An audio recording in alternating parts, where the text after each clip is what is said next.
Dear guys, यह प्रश्न हर 10th के बोर्ड के परीक्षा में और एसएससी, रेलवे, बैंकिंग इत्यादि में पूछने की संभावना है। इससे पहले 13 नंबर क्वेश्चन हम मॉडल सेट नंबर 1 में बना दिए थे। इसके बाद 14 नंबर क्वेश्चन है 0, 4, 7 वाले द्विघात बहुपद की संख्या है। जब भी द्विघात बहुपद पूछे और 2 गो अंक दिखने को आपको दिखेगा तो इसका आंसर 2 ही होगा, यानी ऑप्शन नंबर ए इसका राइट आंसर। निम्नलिखित में से किस समीकरण का एक मूल 2 है? तो यहाँ देखेंगे x² - 4x + 5, तो ए वाली जो है इसका मूल 2 है, यानी इसका भी ऑप्शन नंबर बी सही उत्तर है। यदि 2 चर वाले रैखिक समीकरण के आलेख प्रतिच्छेदी रेखा हो तो हलों की संख्या होगी। देखिए 16 नंबर क्वेश्चन में जब भी प्रतिच्छेदी रेखा बोलेगा, ए वाली रेखा प्रतिच्छेदी, तो प्रतिच्छेदी रेखा का जो हल होती है उसकी संख्या सिर्फ 1 होता है, यानी ऑप्शन नंबर ए सही है। कह रहा यदि समांतर श्रेणी का सर्वांतर -2 है और इनमा पद देख रहे हैं a17 और -a13 है, तो देखिए इसको हम पेज लेकर बताते हैं। 17 है ए और -13 है, तो इसमें से घटाइएगा तो 4 होगा, और इसका डी जो है -2 दिया हुआ है डी, तो गुना करेंगे तो कितना हो जाएगा -8, यानी इसका आंसर जो होगा आपको ऑप्शन नंबर डी सही उत्तर है। आगे नंबर क्वेश्चन 18, यदि समीकरण bx² + ax + c बराबर 0 का मूल समान हो तो c बराबर होगा। c देख रहे हैं अचर पद है, ए वाली पद अचर है, तो अचर पद का मान होता है, ये फार्मूला है, याद रखना पड़ेगा, a² बटे 4ab, यानी ऑप्शन नंबर बी इसका सही है। समांतर श्रेणी में 5, 8, 11, 14 का ब्रह्मा पद क्या होगा? तो आपको ब्रह्मा पद निकालना है। इसके लिए हम बताए थे, क्या बताए थे देखेंगे। सबसे पहले तो हम एपी को लिखेंगे। एपी में क्या है, 5 है, 8 है, उसके बाद 11 है, उसके बाद 14 है, ... है।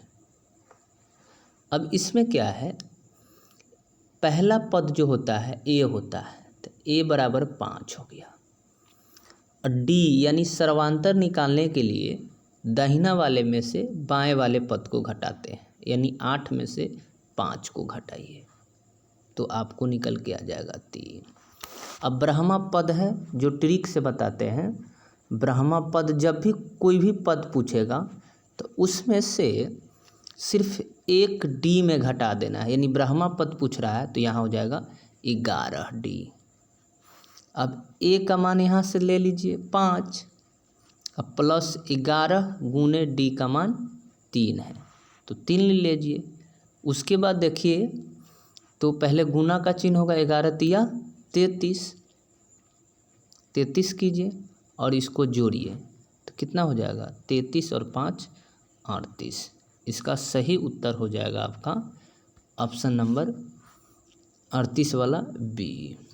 आगे नंबर क्वेश्चन है y अक्ष का समीकरण है। देखिए y अक्ष का जब भी पूछेगा तो y विलुप्त हो जाएगा और x वाला 0 हो जाएगा, इसका ऑप्शन नंबर बी है। और जब भी इसलंग y अक्ष के जगह पर x अक्ष रहता तो x वाला विलुप्त हो जाता और y बराबर 0 हो जाता है, यानी इसका आंसर ए हो जाएगा, लेकिन x अक्ष वाला इसीलिए ऑप्शन इसका बी हो गया। अगला समांतर श्रेणी 25, 20, 15 का कौन सा प्रथम? अब देखिए ऐसे ट्रिक से भी बना सकते हैं। देखिए 25 है, फिर 20 है, फिर 15 है, 5 घट रहा है तो फिर 10 होगा, फिर उसी तरह से देख लीजिए 5 होगा, फिर 0 होगा, फिर -5 होगा। अब पद को गिनिए, 3 पद इधर दिया हुआ है, चौथा, पाँचवा, छठा, सातवां, यानी ऑप्शन नंबर इसका बी सही है।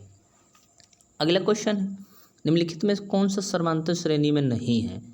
समांतर श्रेणी में रहने के लिए डी का मान एक जैसा होना चाहिए। तो देखिए यहाँ a + d है, इसको घटाइएगा a तो देखिए ए से कट गया यानी डी आया।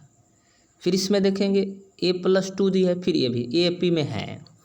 फिर दूसरा नंबर में देखिए √2 है और 8 है। तो यहाँ देखेंगे हम लोग क्या होगा, पेज नए है ये है, तो देखिए √2 और देखिए दिया है 8 दिया है, तो 8 का भी 2√2 होता है। तो अब देखिए इसमें से इसको घटाइए, यानी 2√-√2 इसमें से घटाइएगा तो एक इसमें छुपा हुआ है, तो 2 में से एक घटेगा तो सिर्फ √2 बनेगा, यानी कि ये भी AP में है, ये भी AP में देखने को मिल रहा है। अब देखिए ये AP में नहीं है, देखिए 30 पैसा यहाँ 33 पैसा, तो घटाइएगा तो 3 होगा, लेकिन यहाँ 300 है, ये नहीं होगा, यानी इसको हम लोग सही से देखते हैं, इसका आंसर ऑप्शन नंबर C होगा। सही से घट नहीं रहा, देखिए 333 है, इसमें से 33 घटाइए फिर भी 300, यानी D का मान एक समान नहीं आ रहा है, इसीलिए ऑप्शन नंबर C सही है। अगला क्वेश्चन है, एक्स अक्ष के बिंदु 3, 6 की दूरी है, इसके लिए क्या करना पड़ता है देखेंगे।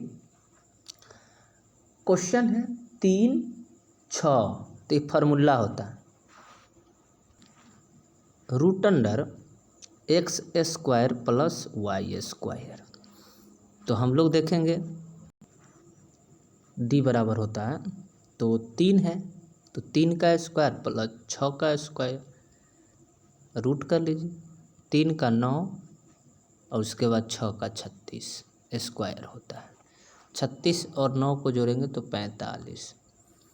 45 को हम लोग क्या करेंगे, गुणनखंड करेंगे, देखेंगे इधर 45 को करेंगे तो 3 से 3 एकम 3, 3 × 5 = 15, फिर 3 से तो क्या हो जाएगा 5, यानी 2 का एगो निकल जाएगा, यानी रूट में देखिए ना 3 × 3 × 5, तो 2 का एगो निकलेगा, यानी 3√5 इसका, यानी ऑप्शन नंबर देखेंगे सही तो D इसका सही है। बिंदु इसमें किस पाद में स्थित है, अब देखिए 4.5 और 6.5, तो ये आप लोग देखे होंगे, ऐसा जानते भी है क्या होता है, जब भी क्वाड्रेंट को यानी पाद को हम लोग बांटेंगे तो ये वाला x, ये वाला y, ये वाला -x, ये वाला -y, और ये वाली पद है ये भी प्लस में होता है, x वाला, और y वाला भी प्लस में होता है, यानी प्लस प्लस ये होता है, तो इसको बोलते हैं फर्स्ट क्वाड्रेंट यानी प्रथम पाद। आइए देखिए ये माइनस वाला x है और y वाला प्लस है तो माइनस प्लस होता है, इसको बोलते हैं द्वितीय पाद यानी सेकेंड क्वाड्रेंट। ये देखिए x वाला भी माइनस और y वाला भी माइनस, तो इसको बोलते हैं तृतीय पाद यानी थर्ड क्वाड्रेंट। ये देखिए x तो प्लस में है और ये माइनस में है, तो यानी ये प्लस वाला और ये माइनस वाला, तो इसको हम लोग बोलते हैं चतुर्थ पाद यानी फोर्थ क्वाड्रेंट। तो हमको दोनों प्लस प्लस है, तो दोनों प्लस प्लस है तो कौन हो जाएगा, ऑप्शन हम लोग देखेंगे तो प्रथम पाद में जाएगा, यानी ऑप्शन ए सही हो जाएगा, प्रथम पाद। बिंदु 3 और -4 और 2, 1, 2 को मिलाने वाली रेखाखंड, जब भी मिलाने वाला मध्य बिंदु कहें तो मध्य बिंदु इसका 1, 1 हो जाता है, 1, 1 हो जाएगा, इसी में बना देते हैं। तो इसमें 1, 1 हो जाता है तो आसान है, x वाले को x के साथ, यानी यहाँ हम लोग देखेंगे, देखने को हमको अच्छा मिल रहा है, एक x1 दिया हुआ है 3, x2 दिया हुआ है 1, और उसके बाद y1 दिया हुआ है -4, उसके बाद y2 दिया हुआ है 2। तो अब x1 x2 को बैठा दीजिए, यानी x1 + x2 उसी तरह से हो जाएगा y1 अब +y2। अब दोनों में 2 से भाग दीजिए, अब देखिए x1 3 + 1/2, इसमें देखिए -4 और उसके बाद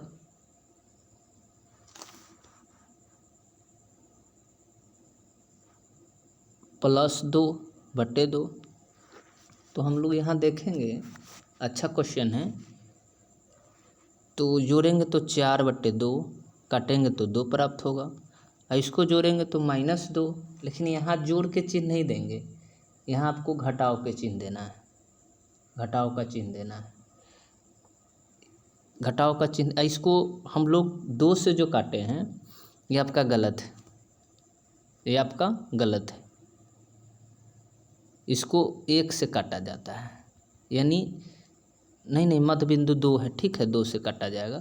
तो इसका 2 प्राप्त हो गया एगो, और 1 प्राप्त क्या हो गया, इसे काटिएगा तो -2 आ जाएगा, 4/2 हो गया, 4/2 हो गया, इसको काटिए तो 2 हो जाएगा, और इसको घटाइएगा तो -2/2 हो जाएगा, यानी एक बार में, यानी 1 हो जाएगा।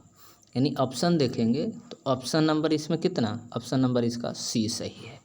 अगला मूल बिंदु की है, तो माइनस से देखिए, मूल बिंदु अभी बताए हैं, तो x² रूट अंडर अभी लिखे हैं x² और +y², तो ए भी है, तो ए भी है, तो ए आंसर हो गया।